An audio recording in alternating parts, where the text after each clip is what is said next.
afternoon, everyone. Is it morning or afternoon? Okay. So I really can't see from here, but that should be fine. So welcome everyone to Mobiconf. They asked me not to move much, but I find it pretty difficult. But let's see about that.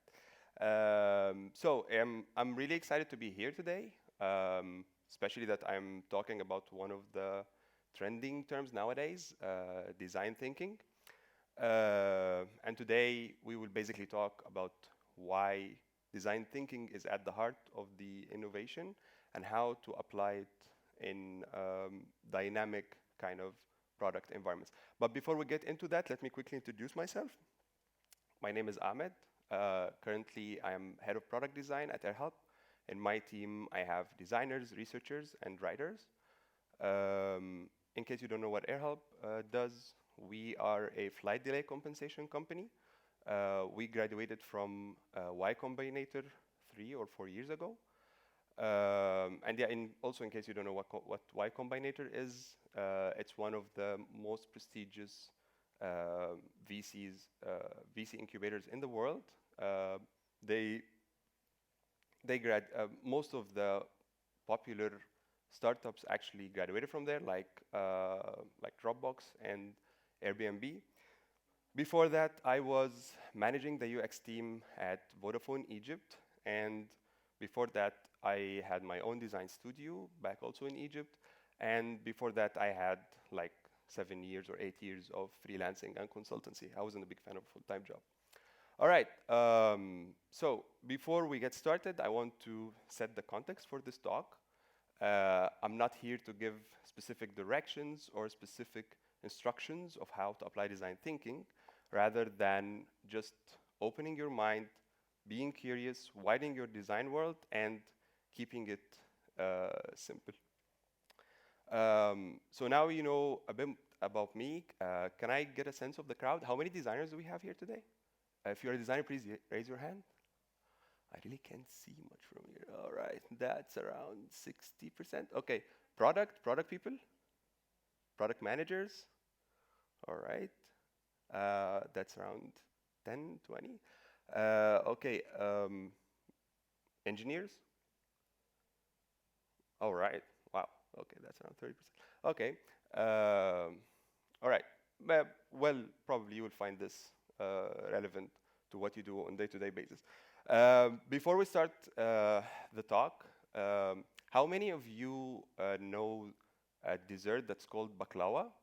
Baklava? All right. Okay, around 75%.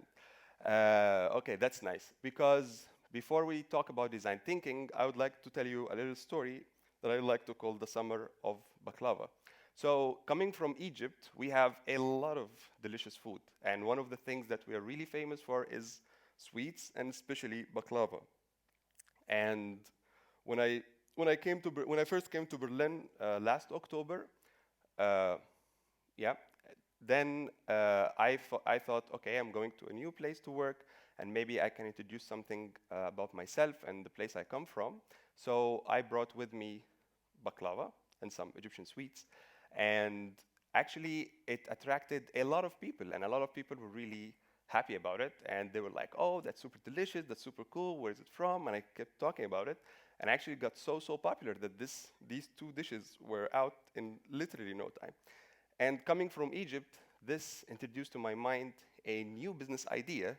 And I thought about, why don't I have some sort of a Egyptian dessert shop in Berlin? And this is where the story about how basically I failed to apply design thinking comes into place. And I will tell you more about it during the talk. So, design thinking, is it a myth? A lot of people use the term design thinking today, and I don't believe that we all get to apply it in our day-to-day work. Let's have a quick survey here. How many of you manage to apply design thinking in your day-to-day job? If you can, please raise your hand. Okay, wow, that's almost 2%, 3%. Wow, impressive. All right. Sorry? Oh, we will get into that. Okay, and actually, that's another question to the crowd. The mysterious definition of design thinking, and that's also a very good question. Like, what is design thinking? Because if you check your phones now and you open Google and you check the definition of design thinking, you will have tons and tons and tons of definitions around design thinking.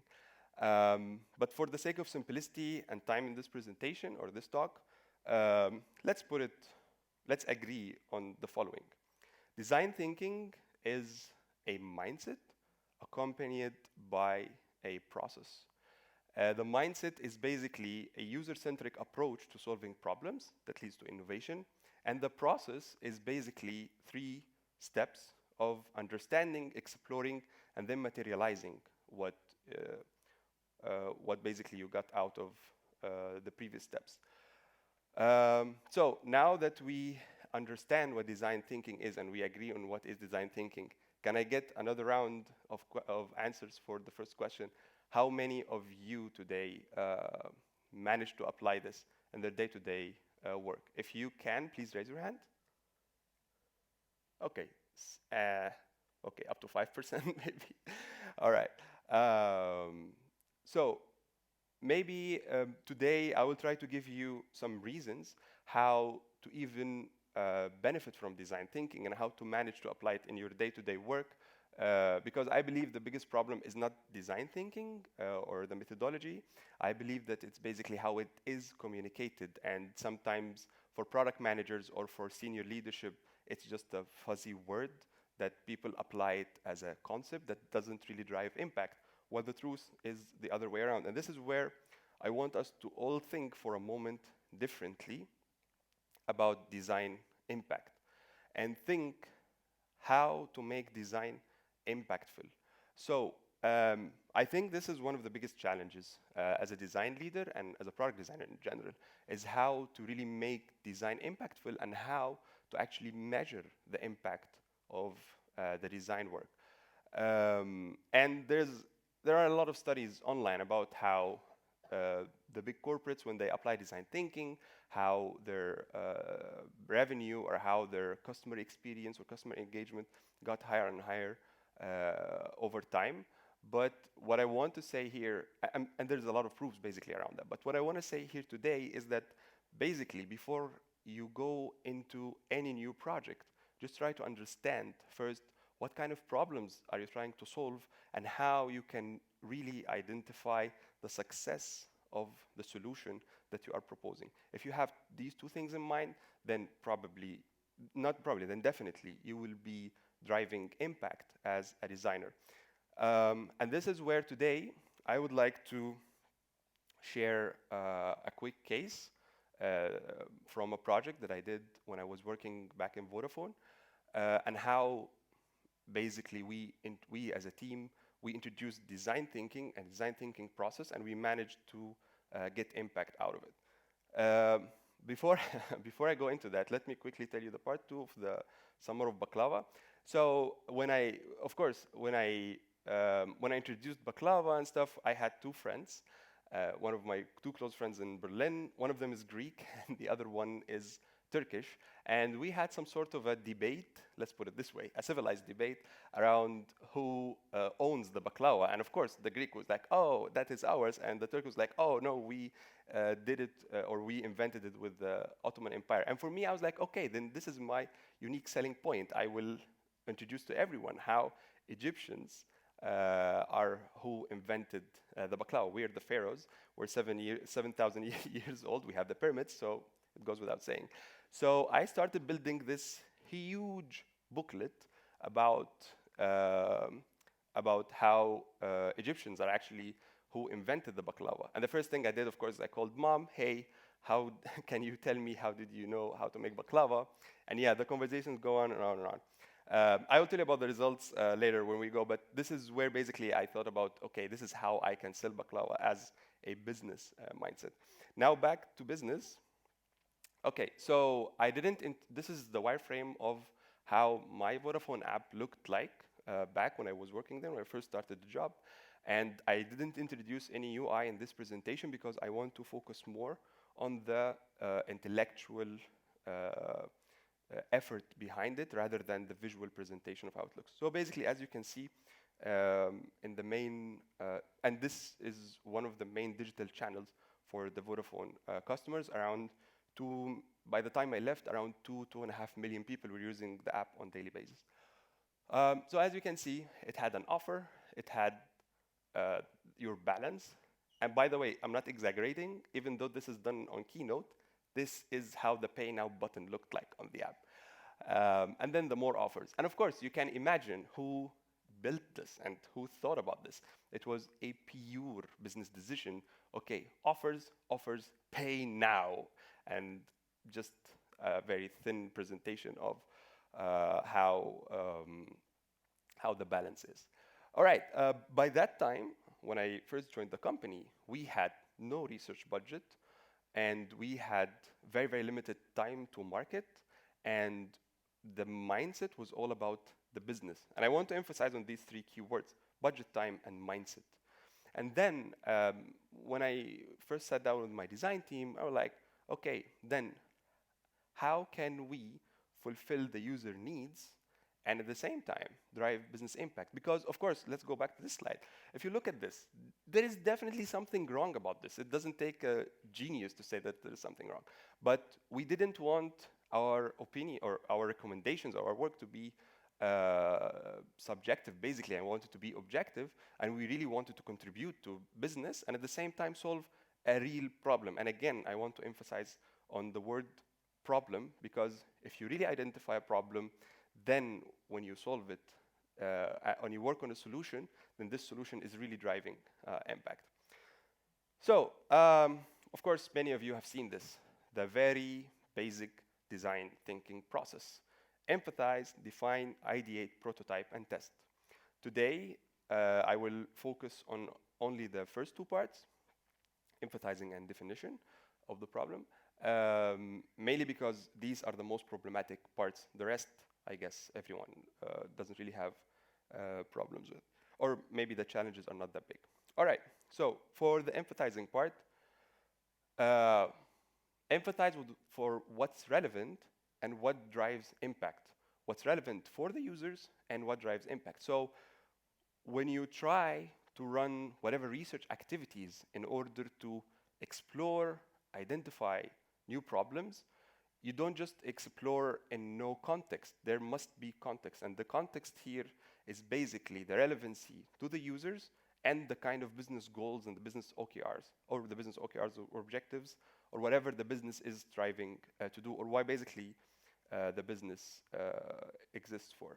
So this is where we were like, okay, we want to understand more about the users, and the secret life of the user in our eyes was who they are, what they need, what they wish, and what are their limitations. We conducted a small workshop with the business, of course, and we got a lot of opinions, like, yeah, we should do this, we should do that, these are our users, this is what they do, this is what they create, etc., etc., etc. And at some point, we, and by we, me and my design team, were like, after that, we got a lot of notes that when we looked at, we were trying to find one reason why we should consider one of these nodes. And we were like, okay, no, it just doesn't make sense. We don't have any reason to consider any of these nodes or even identify a problem out of it. And this is where we're like, okay, you are not the user. When you try to empathize, when you try to understand the user, you are not the user. No matter how much you are trying to do that, the best you can do is actually dive deeper and get to know your users through, my next slide, whether quantitative or qualitative research. And here was the dilemma is, should I go quantitative or should I go qualitative? And it's very important to understand that actually it doesn't matter.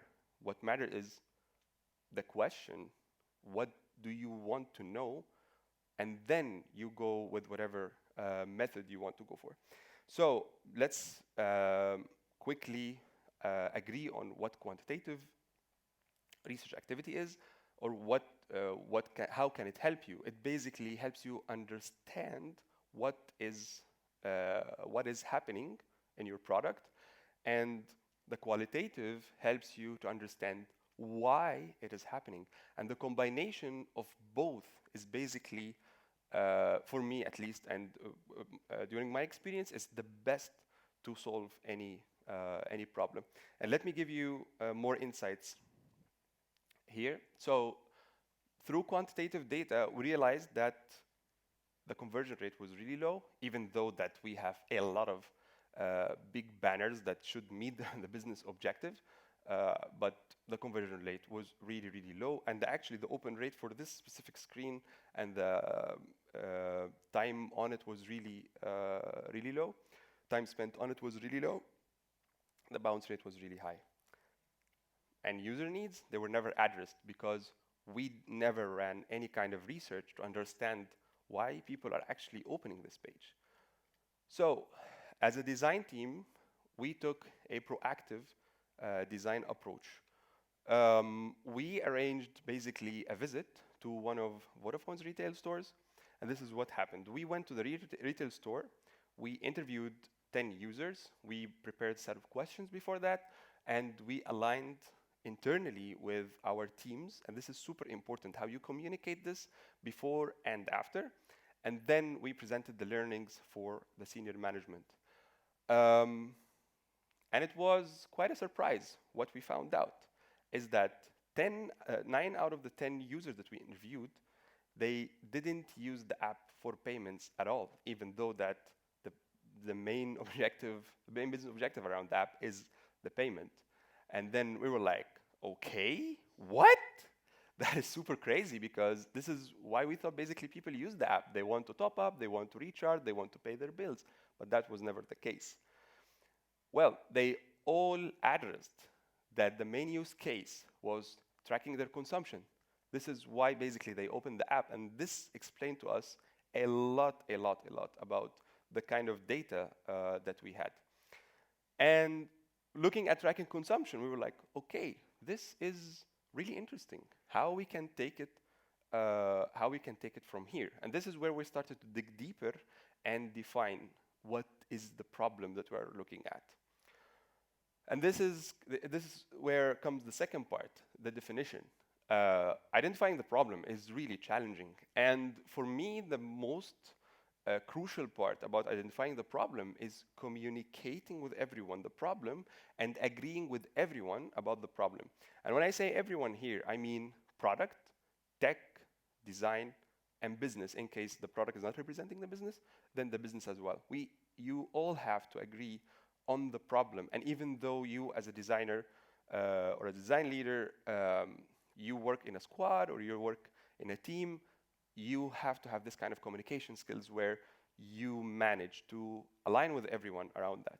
Okay, so we sat down together and we were like, okay, what is the problem that we are looking at? When we're trying to make it as concrete as possible.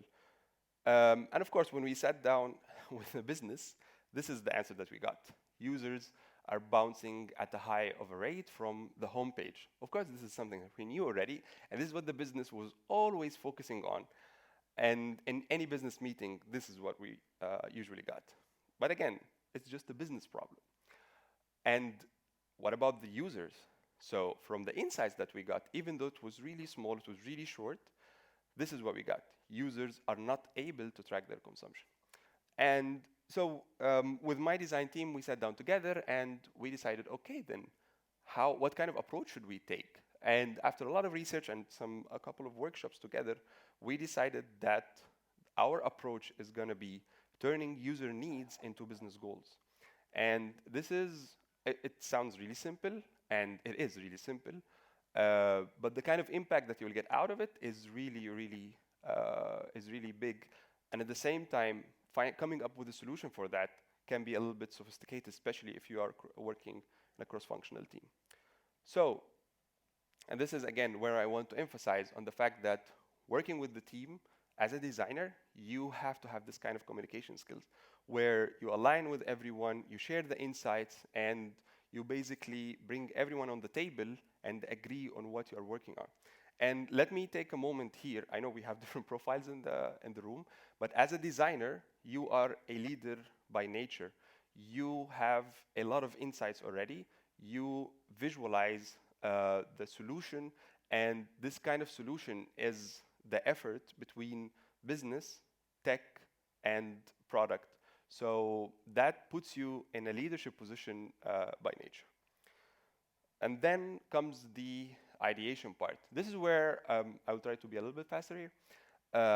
This is where you basically go as crazy as you can. You come up with whatever crazy ideas you have. You do a lot of benchmarking. You see what others created. You even create new solutions.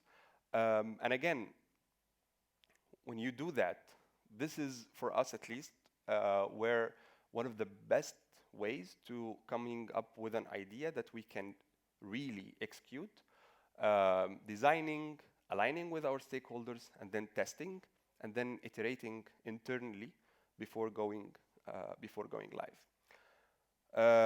One of the exercises that I would encourage you to do is the Crazy 8 exercise, especially if you are at a company that has no idea yet about design thinking, or that doesn't really get the value of design thinking, because it kind of brings people to the table.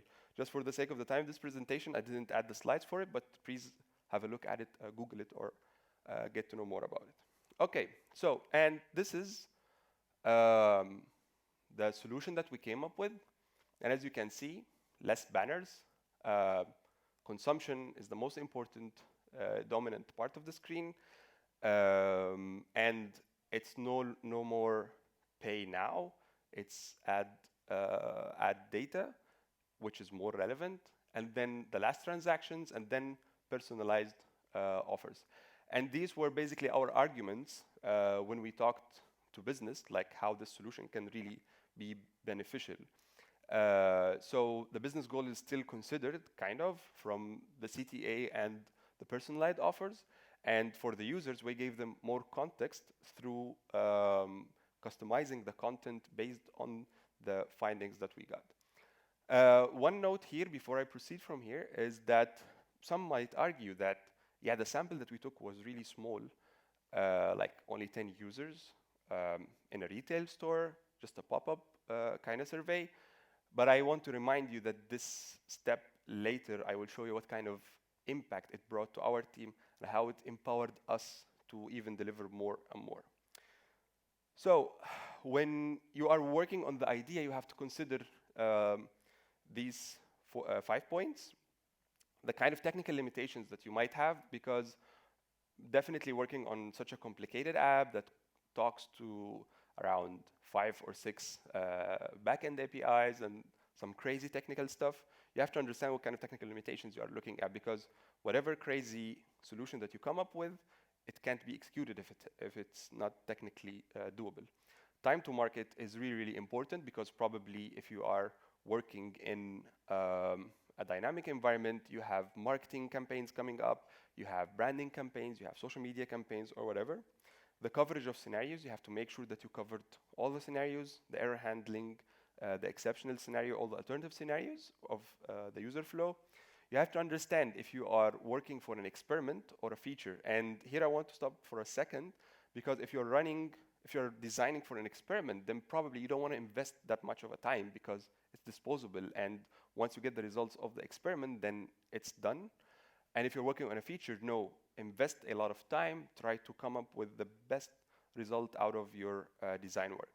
And last, remember that you can always and always iterate. This is not the end of the world, so you don't have to build a pixel perfect prototype. I will skip the prototyping part. Then we'll go directly to the testing. Just a couple of points here. Remember that always iterating and repeating is the best to develop your product design. And I want to talk quickly about usability. For us, usability was always an issue, and it was very clear from the numbers that we had. So these are the main 2 points that we focused on, basically identifying the usability issues through the product flow. And we could do that easily by running even corridor tests on other colleagues, or even corridor tests or pop-up tests in retail stores. and we could see patterns already just from 5 users. So again, keeping it simple is really, really important here. And the kind of results that you get, you can still get it. It's very similar to the results that you get from a bigger audience or a bigger kind of usability test. All right, and then we released. And the good news is, after we released, is that we got in the first 2 weeks, and only the first 2 weeks, we got significant increase in our NPS, almost 40 even above 40%. And we saw a significant also lift off in our conversion rate from the homepage, and it reached 30% in the first 2 weeks. And of course, we generated more revenue for other products from the personalized offers. And that was on a business level. On a team level, this is the major, I would say, winnings for us as a team, is that after this very small, almost cost-free experiment, we had more dedicated budget for UX research. We had a lot of belief in UX research, and design had a stronger say in product decisions.